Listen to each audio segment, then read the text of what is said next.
elevator sa loob ng bahay? Oo, tama! Meron sa Sibes niyan!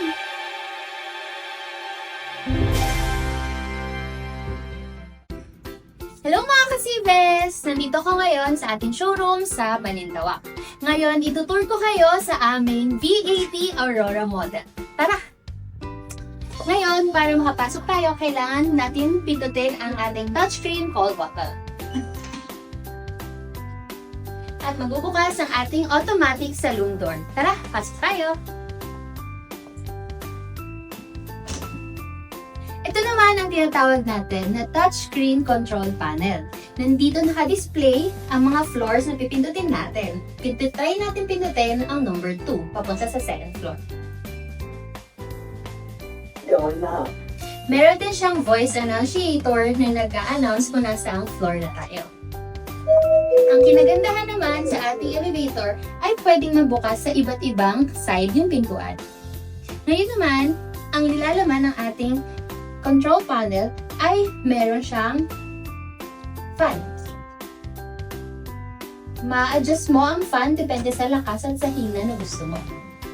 Diba? Hindi ka na maiinitan.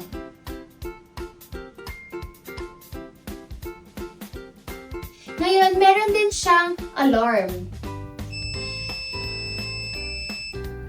Kung meron nangyayari sa loob, pwede mong ma-alarm ang mga kasama mo sa bahay. Ngayon, meron din siyang settings button. Dito makikita ang light brightness. Pipindutin natin to kung gusto natin hinaan ang brightness ng ating panel. Meron din siyang screen brightness kung saan pwedeng hinaan ang brightness ng screen ng ating control panel or lakasan ito. Meron din kasamang music.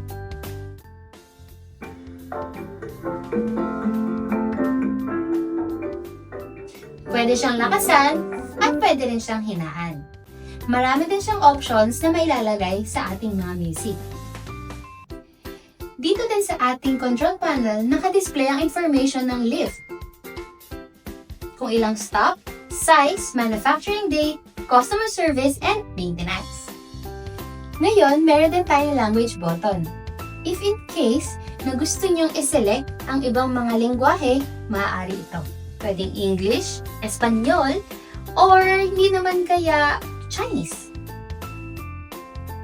And safety lock. Ito ang isa sa kinagandahan na feature ni Sibes. Pwede mong ilakang yung lift kung gusto mo na ikaw lang gumamit. Halimbawa, magta-type ako. Ngayon, punta naman tayo sa first floor. Pipindutin lang ang 1. Going down. Meron din siyang another safety features, which is itong emergency button. Level 1. Ipipress mo lang siya at makikita mo sa screen na nakalagay ang emergency button activated. Para ibalik siya sa normal, kailangan mo lang i-twist. At wala na ang nakalagay sa screen. Okay, ayun lang mga kasibes. Bye-bye!